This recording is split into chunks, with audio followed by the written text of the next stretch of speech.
جیسا کہ آج کل ہم تلاوت کرتے ہیں، ہمارے پاس قرآن پاک ہے ایک ترتیب شدہ شکل میں. شروع زمانہ میں جب یہ ترتیب نہیں دیا گیا تھا قرآن مجید کو، تو کس طرح وہ تلاوت کا کیا طریقہ کار تھا صحابہ کے وقت میں؟ جتنا ما تیسر من القرآن قرآن کریم فرماتا ہے، قرآن میں سے جو بھی میسر آئے اس کی تلاوت کرو. اور دوسرے قاری اور حافظ تو بڑی کثرت سے موجود تھے.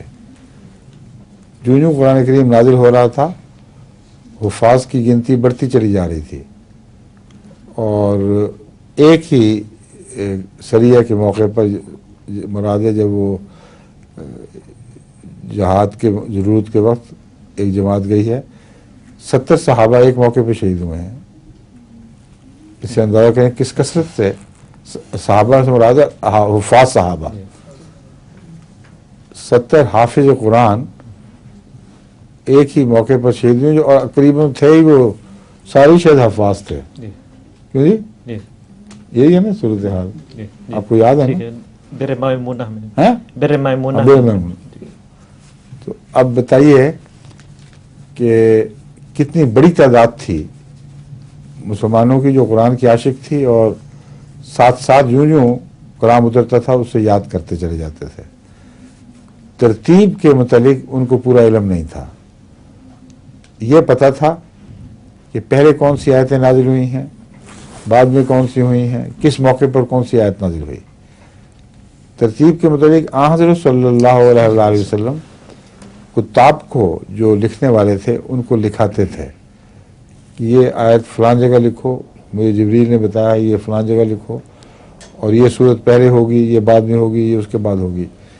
یہ اب تمام کاتبوں کو، لکھنے والوں کو یہ بتاتے تھے. اور بہت سے اور بھی ایسے بزرگ جو صحابہ آپ کی خدمت میں حاضر ہونے والے تھے ان کو بھی بتایا کرتے تھے.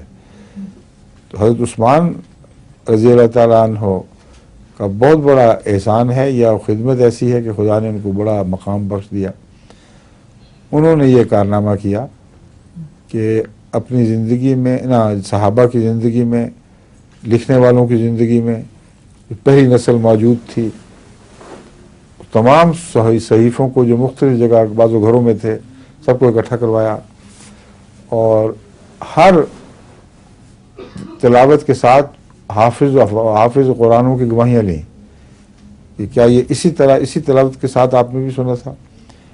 اور وہ مختلف قرأتیں جو اس کے زائد تھیں ان کو الگ کر دیا، کیونکہ وہ مختلف قبائل کی خاطر مختلف قرأتیں بھی ایک ہی آیت کی موجود تھیں. تو چونکہ آیت وہی لی جانی تھی جو ایک قرأت سے تعلق رکھتی ہو، ورنہ قرآن کریم میں ایک رخنہ سا پڑ جاتا. تو اللہ تعالیٰ نے یہ حفاظت کا انتظام فرمایا کہ قریش کی زبان کی جو قرأت ہے اس کو فوقیت دی گئی، جو اصل زبان تھی جس میں اترا ہے قرآن کریم، اور تھی بھی وہ سب سے فصیح و بلیغ. تو اس قرأت کو قبول کیا گیا، اور ہر دفعہ گواہیاں لی گئیں حلفیہ،